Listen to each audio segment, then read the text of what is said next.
Welcome to this explainer. Today, we are embarking on a rigorous, deeply fascinating academic exploration of the 6th chapter of the Gospel of John. We'll be relying heavily on the profound exegetical commentary of Dr. William Hendriksen to guide our understanding. Now, if you are studying the New Testament, this particular chapter is absolutely crucial. It is arguably one of the most pivotal texts you will ever encounter for understanding the stark, dramatic transition in Jesus Christ's earthly ministry. Think about it, within a remarkably brief period of time, we witness Christ moving from the absolute zenith of his ministry, the very peak of public popularity, where the masses literally wanted to take him by force and crown him as a political king, down to a devastating nadir. He hits a rock bottom of mass rejection, a point where even many of his regular disciples abandon him and walk away. So, what does this all mean? Why did this happen? How did a crowd so eager to follow him suddenly turn away in offense? Through Dr. Hendriksen's meticulous analysis of the original Greek text, the first-century historical context, and the profound theological realities presented, we are going to carefully unpack this monumental turning point in Galilee. Here is the roadmap for our academic exploration today. We will proceed through 5 distinct sections. First, we will look at the Galilean popularity peak. Second, we will examine Christ's mastery over the sea. Third, we will unpack the bread of life discourse. Fourth, we'll dive into the deep theology of atonement and sovereignty. And finally, we will analyze the crisis of faith. Let's get right into it. To properly understand the text, we first have to frame the chronological and geographical arc of this pivotal 24-hour period. It's like a giant puzzle, and the setting matters immensely. Our narrative begins on the eastern shore of the Sea of Galilee, near a place called Bethsaida Julius. Here, Jesus miraculously feeds the multitudes right as evening approaches, around 6 o'clock. Then, by the 4th watch of the night, which is around 3 in the morning, he walks upon the water to rescue his disciples who are caught in a storm. By daybreak, roughly 6 in the morning, they arrive on the western shore at the plain of Gennesaret. Shortly thereafter, likely around mid-morning, Jesus delivers the incredibly profound bread of life discourse in the synagogue at Capernaum. What you need to see here is this rapid succession of events. John compresses a physical miracle, a divine rescue, and a line in the sand regarding spiritual orthodoxy into a single, exhausting, and completely transformative day. Let us begin with our first substantive section, the Galilean popularity peak, which centers entirely around the miraculous feeding of the 5,000. To truly understand this moment, you have to remember that the Jewish Passover was approaching. The political fervor of the Jewish people was at an absolute peak. They were hungry for an earthly conqueror, a Messiah who could overthrow the oppressive yoke of Rome. It is exactly this volatile, highly expectant crowd that Jesus encounters. Seeing this massive, physically hungry crowd, Jesus decides to test his disciple Philip. And what does Philip do? He immediately begins to calculate empirically. It's human calculation at its finest. He notes that 200 denarii would not be enough to buy even a small piece of bread for everyone. To put that into perspective, 1 denarii was a full day's wage for a common laborer. Philip is essentially saying that 8 months of wages wouldn't even provide a snack for this crowd. Then Andrew chimes in, pointing out a young boy with 5 barley loaves and 2 small fish, but he asks despairingly, "But what are they among so many?" The disciples here perfectly represent human limitation. They look at the meager resources, they look at the vast need, and they rationally conclude that the situation is impossible. But Jesus, operating in pure divine sovereignty, takes what is considered the bread of the absolute poorest of the poor, barley loaves, along with the small fish, gives thanks, and miraculously multiplies them. He does not merely create from nothing here. He transforms what is offered, providing infinite, compassionate, divine provision that perfectly satisfies the entire multitude, leaving 12 baskets to spare. So let's summarize what happens in this first section. This miracle completely validated the crowd's earthly expectations in their own minds. Seeing this unprecedented provision of free food, they immediately concluded, this is it. This is the prophet foretold by Moses. However, you have to understand that their intentions were purely political and materialistic. They literally intended to take Jesus by force, essentially to kidnap him, march him straight to Jerusalem, and crown him as their earthly king to lead a rebellion. But Jesus firmly rejects his temptation of a worldly kingdom. He withdraws to the mountain alone. His kingdom, as he says later, is not of this world. This specific moment perfectly illustrates the fundamental conflict of the entire chapter. The massive gulf between the crowd's temporal, material desires and the spiritual reality of Christ's actual divine mission. That brings us right into section 2, Mastery over the Sea, where we examine the disciples' harrowing night crossing. We transition directly from the mountaintop provision to the dark, tumultuous waters of the Sea of Galilee. Jesus had commanded his disciples to cross toward Capernaum while he remained behind to pray. Now, Dr. Hendriksen's exegetical insights here are deeply illuminating, especially regarding the original language. The disciples had rowed about 25 to 30 stadia, which is roughly 3 to 4 miles. This put them right smack in the middle of the sea. The Greek imperfect tenses used by the Apostle John here are highly specific. They describe a sea that was continuously being awakened into a violent fury by fierce headwinds sweeping down through the western ravines. It was a terrifying ongoing struggle. Yet, while they struggled in the pitch darkness, we know they were actually completely secure. Why? Because Jesus was up on the mountain interceding for them. Then, in their darkest, most exhausted hour, Jesus walks upon the raging sea. The crucial theological point Hendriksen makes here is that Christ did not merely suspend the laws of gravity, he sovereignly controlled them for the benefit of his kingdom and his followers. He reveals himself directly to them with the profound statement, "It is I, do not be afraid." Furthermore, the moment he stepped into their boat, another miracle occurred. The boat was immediately at the land to which they were going. He is demonstrating that he is the absolute master over time, over space, and over all physical elements.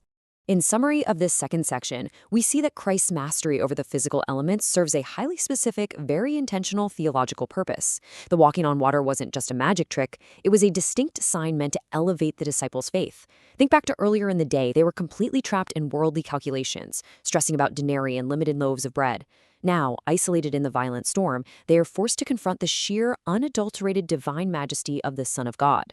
This validates his divine identity, and it secures the absolute reliance of his true followers. Jesus is actively preparing their hearts and minds for the incredibly difficult theological teaching that awaits them at dawn.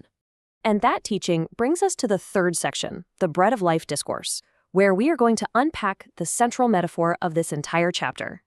The scene shifts now to the synagogue at Capernaum. The crowds, realizing Jesus had left, have pursued him across the sea. But upon finding him, Jesus immediately rebukes their materialistic motivations. He knows they just want another free meal, and he demands they believe in him rather than just seeking physical food. This exchange brilliantly illustrates a crucial literary concept in biblical exegesis that you need to know, the mashal. What is a mashal? It's a veiled saying, a parable, or a metaphor used to communicate deep, often abstract spiritual truths through accessible physical concepts. Jesus is explicitly employing a mashal right here. He uses the physical, everyday concepts of bread, eating, and flesh to communicate the profound spiritual realities of faith, appropriation, and spiritual assimilation of his sacrifice. The immense tragedy of this synagogue discourse is that the audience takes the mashal entirely literally. It's much like the Samaritan woman at the well in John chapter 4, who initially misunderstood the living water as just better well water. In the exact same way, this crowd fundamentally misinterprets the living bread. They are stuck in the physical while Jesus is speaking of the spiritual. To counter Jesus, the crowd constructs a theological argument of their own. Moses, they claim, gave their ancestors bread from heaven in the wilderness. Therefore, they argue, if Jesus claims to be greater than Moses, he must provide an even greater, continuous physical sign. Jesus absolutely dismantles this comparison on the spot. He points out 3 critical flaws in their historical and theological logic.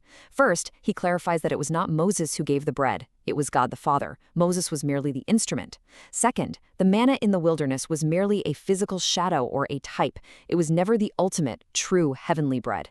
Third, the manna only provided temporary physical sustenance. As Jesus bluntly points out, their ancestors ate the manna in the wilderness and they eventually died anyway. It didn't solve their ultimate problem. In stark contrast, Jesus declares that God the Father is right now giving the true bread from heaven. This true bread does not merely sustain physical life for a few more years. It imparts eternal spiritual life to the entire world. To summarize this third section, Jesus systematically and boldly redefines their entire concept of heavenly bread. He explicitly states, "I am the bread of life." He shifts the paradigm entirely away from a physical provision meant to satisfy earthly hunger. Instead, he identifies the true bread as his very own person. To eat this bread is to come to him. To drink is to believe in him. He is offering absolute spiritual satisfaction and eternal peace of soul to anyone who receives him by faith. It's a radical, game-changing claim that shifts the focus from what God gives to who God is. This inevitably brings us to our fourth section, where we must wade into the profound theological depths of atonement and divine sovereignty. As Jesus makes these claims, the crowd predictably begins to grumble and complain. In response, Jesus introduces doctrines that deeply stretch human comprehension. He tells them point blank, "No one can come to me unless the Father who sent me draws him."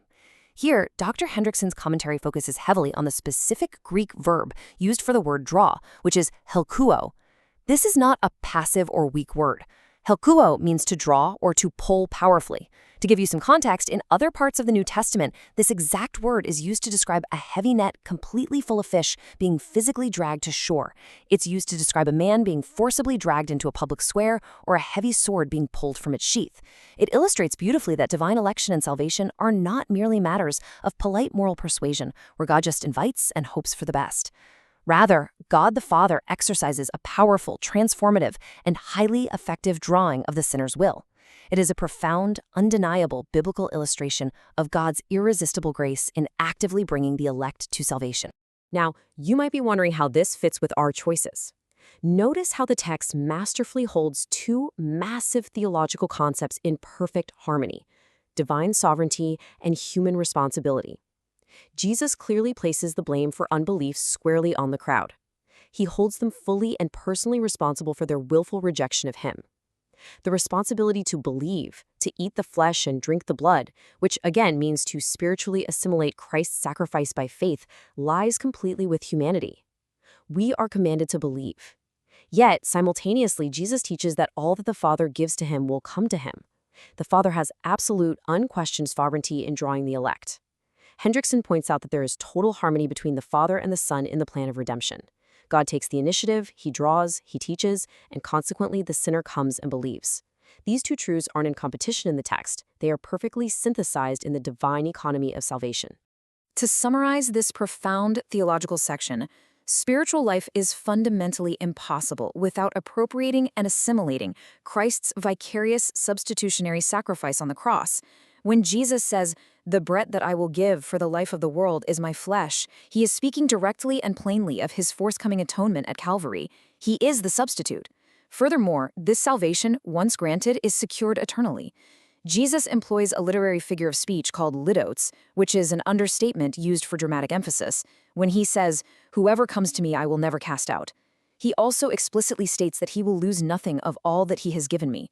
This strongly affirms the Orthodox Christian doctrine of the perseverance or the preservation of the saints. The elect are held securely by the power of God and will absolutely be resurrected to eternal life on the last day.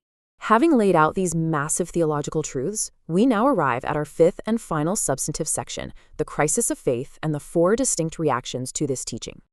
The delivery of this uncompromising, spiritually demanding sermon in the synagogue resulted in devastating fallout. It absolutely shattered the worldly expectations of the crowd. Based on the text, Dr. Hendriksen categorizes four highly specific reactions to Jesus' difficult teaching. First, we have the hostile Jewish leaders. They reacted with immediate murmuring, questioning his parentage, "Isn't this the son of Joseph?" and expressing disgust at the idea of eating flesh. They were completely unable and unwilling to move past their literal fleshly interpretation of the mashal. Second, and perhaps most tragically, we have the abandoning disciples. These were the broader group of regular followers who found the message hard to accept. Offended by the intense spiritual demands and the complete deflation of their political and material hopes, they formally withdrew and walked with him no more. Third, we have the faithful 12, who represent the true elect. And finally, there is the traitorous Judas. Jesus notes right here that one of the 12 is a devil. Judas's reaction is perhaps the most sinister of all. Even though his heart rebelled against the spiritual truth just exactly like the abandoning disciples, he hypocritically remained embedded within the core group, biding his time to ultimately betray the Savior. Amidst this heartbreaking mass exodus of followers, Jesus turns to the 12 and asks a piercing question. Do they want to leave as well? Simon Peter steps up and delivers what is perhaps one of the most magnificent foundational confessions in all of Scripture. He says, "Lord, to whom shall we go? You have the words of eternal life, and we have believed and have come to know that you are the Holy One of God."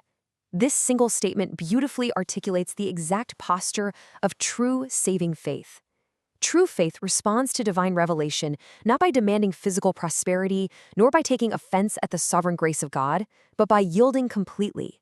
It submits to the Holy One of God, recognizing that He alone, and no one else, possesses the very words of eternal life.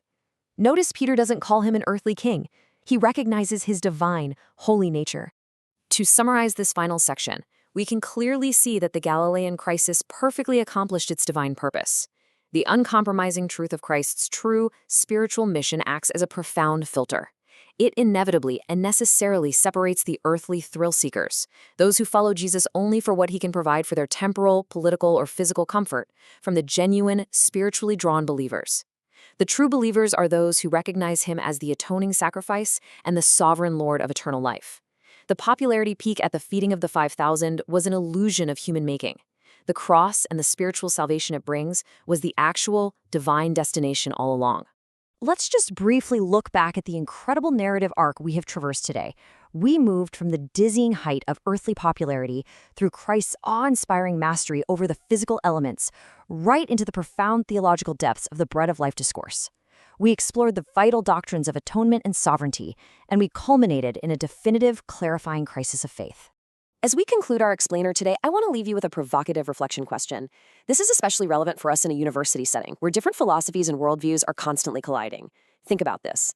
If our modern culture, much like that first-century Galilean crowd, expects a savior who provides only temporal prosperity, physical healing, or political liberation, how must we adjust our own spiritual expectations to align with the true bread of life? Are we, in our own lives, seeking the bread that perishes, or are we seeking the bread that endures to eternal life?